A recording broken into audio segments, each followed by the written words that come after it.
Hello mga kaibigan, hello guys, nandito tayo ulit ngayon sa ating kennel dito sa Corgis Haven. So ayun, so for today's video, dito tayo ngayon. Tingnan natin ngayon yung ika-third day na ng puppy. Yung puppy ni Sophie, ayun si Sophie. So ito, hello Gucci. Taon ng taon si Gucci, ayun si Rolex. So dito ko na sila muna nilagay. Taon ng taon siya Oh, yes. Dito tayo. Punta tayo dito sa wellbeing room.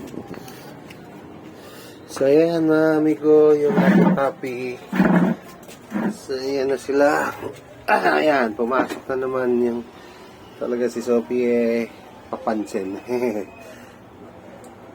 So ayan na sila maganda na, pataba na nila. So maganda itong gatas ni Sophie. Ayan, So ayan, lilikot naamoy na nila yung nanay nila pumasok. Patay ka na.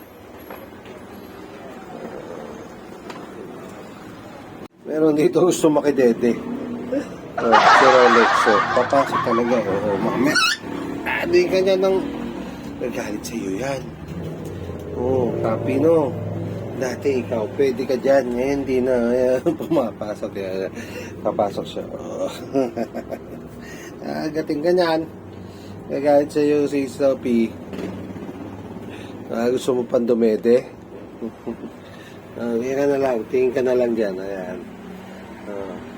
Tingin ka na lang. Dungaw ka na lang, ha? Huwag na papasok. Gusto pa talaga. Dede pa Gusto pa dumede, Hindi ka pwede dito. Hindi mo mami yan. So, ito si Rolex. So, gusto dumede. So, lega, pakakainin ka na kita. So, ayan na. Maganda itong mga puppy na ito. Marunong sila maghanap ng kanilang dede. Sa kanilang mami.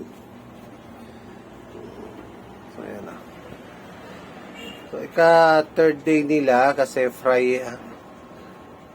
Tuesday ito ng gabi pinanganak. So, Tuesday, Wednesday, Thursday, Friday. Ano pala? So, Tuesday, Wednesday, Thursday, Friday. Ika-apat na araw na pala nila ngayon. Fourth day na nila. Ka-fourth day nila ngayon. So, bukas, 15 na nila. So, yan ang lakas nila. Manggagaling. Silang umanap ng kanilang pwede. So, ito ang kagandahan dito sa kay Sophie. Hindi mo na kailangang yung babantayan o orasan mo pa yung nandito kayo lahat nakadungaw. May nakadungaw dito sa wellbeing So, ayan. Diyan kayo sa labas. Labas tayo. Gato, come. Pag-away ka dyan. Dito. Ayan na naman. Sinabi, hindi ka nga pwede dyan. Talaga ito si Rolex. Dito tayo. Dito tayo. Dito lang. Ayan, tumayo tuloy.